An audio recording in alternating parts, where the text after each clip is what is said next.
Hey guys, welcome back to Planet Mithril, and we have a slightly different video for you today. As you can see, we've started getting our Shatterpoint models out on the channel for you, and we haven't touched on basing yet. So we thought today was a great chance to give you a step-by-step guide of how we painted our bases for our models. We're not going to be using a great variety of colours and relying mainly on dry brushing and weathering pigments to do the bulk of our work for us, which will give you quick and easy to replicate bases for you to get your models out on the tabletop as soon as you can. We need to also prefix here that our bases were all sprayed with Mechanica Standard Grey to start off with. Well, without further ado guys, brush is ready and let's get painting.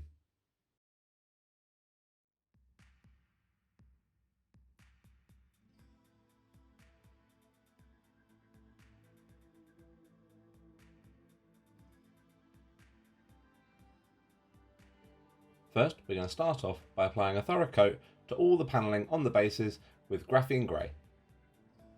Apply this in a couple of thin down layers to get a nice smooth even coverage across all the basing.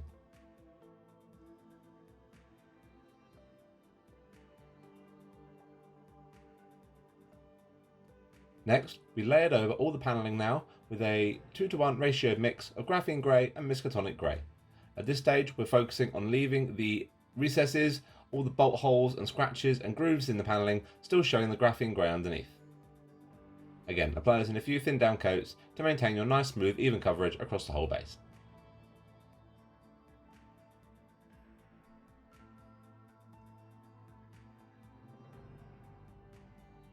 Now we're going to very carefully and with a good point to our brush paint in all the recesses, all the scoring and all the bolt holes in the base itself with a 1:1 ratio mix of Eclipse grey and black. Trying our hardest here not to bleed out over onto the panelling, but it's not the end of the world if you do. With the scratches in particular, we're looking at feathering out towards the end just to give a slight gradient between the deeper and lighter areas where all the scratches are.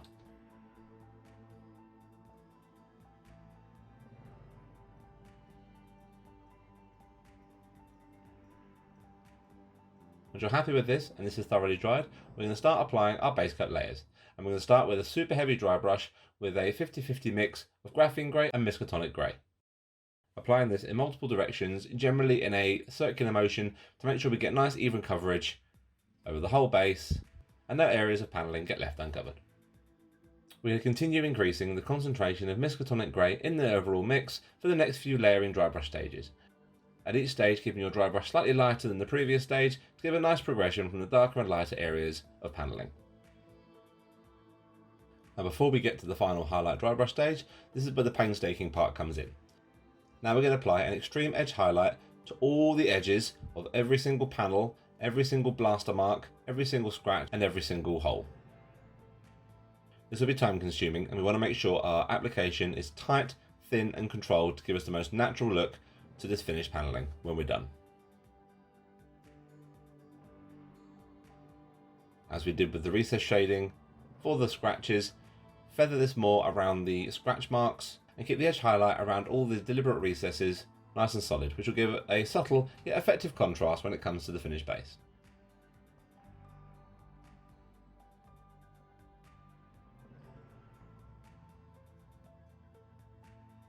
Once you're happy with this, we're going to apply a final highlight dry brush stage with a 2:1 ratioed mix of Miskatonic grey and scale colour white, and apply this just as a dusting over the entire base.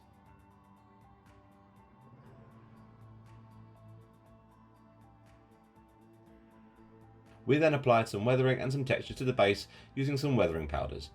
Now if you don't have these, you can apply light targeted dry brushes of some darker greys and blacks, but what we did here is we applied the weathering powder in small clumps and then feathered out with a brush to give the impression of blaster marks and scoring across the surface of the starship or the battlefield that's currently being fought over. The rim of the base was then carefully picked out with a solid coat of scale colour black, which will give a really nice matte finish and make the top of the base really pop when we're done.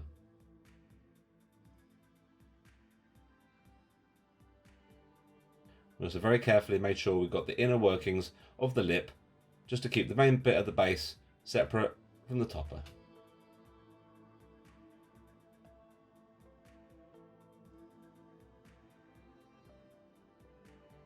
For the bases that have an area of dirt or earth to them, we started off with a base coat of Bosch Chestnut. Now this doesn't cover quite as easily over the Mechanica standard grey as the graphene grey did, so you'll have to apply this in a few thin down layers to get a nice smooth consistent finish to work off for the following layering highlight stages.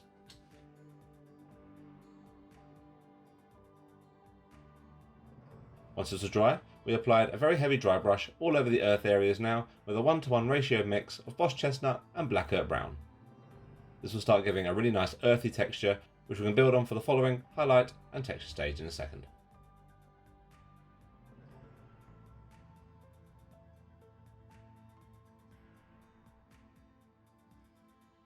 When you're happy with how this looks, we highlight it over with a light dry brush now with a 3:1 ratio mix with the Black Earth and Bosch Chestnut mix and scale colour white. And just focus as we did with the previous base, making this super light just to pick out the absolute edges. And we wanted to add some sandy, dusty texture to our battlefield areas here, so we applied some more weathering powders as we did with the panelling areas, but this time we went for a more all over the base approach. Again, you can achieve this with a dry brush of a slightly heavier pigmented brown, but we found that the weathering powders give a really nice, authentic, dusty approach. And here we have a showcase of some of our finished bases with our 501st and Mandalorians ready for battle.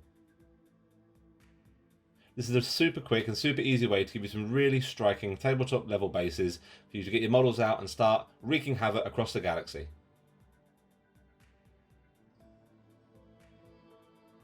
I hope you guys enjoyed today's video. Please like and subscribe, it really helps push the channel and all the content forward.